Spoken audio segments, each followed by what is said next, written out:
시설물 배상 책임 화상으로 인한 추상장애 보상 사례가 궁금하신가요? 오늘은 이와 관련해 자세히 알아보도록 하겠습니다. 시설물 배상 책임 보험이란 무엇인가요? 피보험자가 소유, 사용, 관리하는 시설 및 그 시설의 용도에 따른 업무의 수행으로 생긴 우연한 사고로 인하여 타인의 신체에 장애를 입히거나 타인의 재물을 망가뜨린 경우 피보험자는 법률상 배상 책임을 지게 되며 이때 발생된 손해를 보상하는 보험이 시설물 배상 책임 보험입니다. 간단한 예로 식당 방문 중 화상사고, 미끄러짐 사고 등 구조를 가리지 않고 시설물 내에서 발생하는 시설물의 관리상 하자로 인한 사고를 보상하는 보험입니다. 화상 사고 사례 구체적으로 어떤 사례가 있나요? A씨는 고깃집을 방문하여 식사를 하기 위해 된장찌개를 주문하였고 식당 종업원이 서빙을 하던 중 찌개를 쏟으며 손님 A씨의 다리에 화상을 입히는 사고가 발생하였으며 병원 내방 결과 심재성 2도 화상으로 6개월 이상의 레이저 치료를 진행했습니다. 이런 화상 사고에서 보상 기준은 어떠한가요?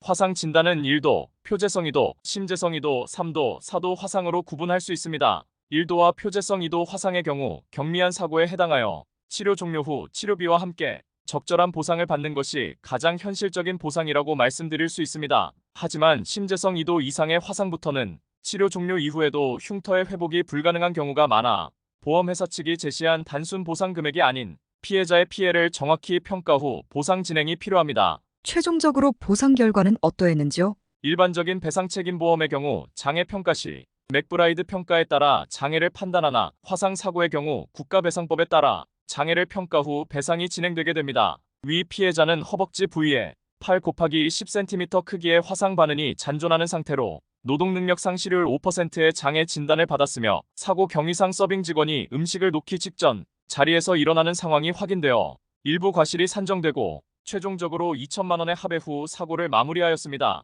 왜 법률과 보상 전문가가 필요한 것일까요? 화상으로 인한 추상 장애를 평가함에 있어 보험회사에서는 충분한 치료를 통해 잔존 흉터가 없어질 수 있음을 주장하며 추상 장애를 인정하지 않으려고 합니다. 이러한 경우 충분한 식견과 사례를 통해 응대하지 않는다면 추상 장애를 인정받지 못하거나 실제 피해에 대해 전부 인정받지 못하는 경우가 발생하게 됩니다. 또한 배상 책임에서 향후 치료비의 적정성 평가와 적정 위자료의 산정을 위해서는 여러 사례를 통해 보험회사의 주장을 반박할 수 있어야 합니다. 어떻게 대응하는 것이 좋을까요? 보험금 청구 단계에서 도움받는 것이 가장 좋은 대처 방법이라 보입니다. 당사는 다양한 분쟁 사례를 통해 축적한 노하우로 피해자의 권리를 최대한 반영할 수 있도록 도와드리고 있는데요. 심재성 2도 이상의 사고로 피해를 입고 상담을 요청하시면 언제든 무료 상담이 가능하오니 부담 없이 연락 주실 경우 빠른 시간 안에 답변 드리겠습니다. 이상 영상 시청해 주셔서 감사합니다.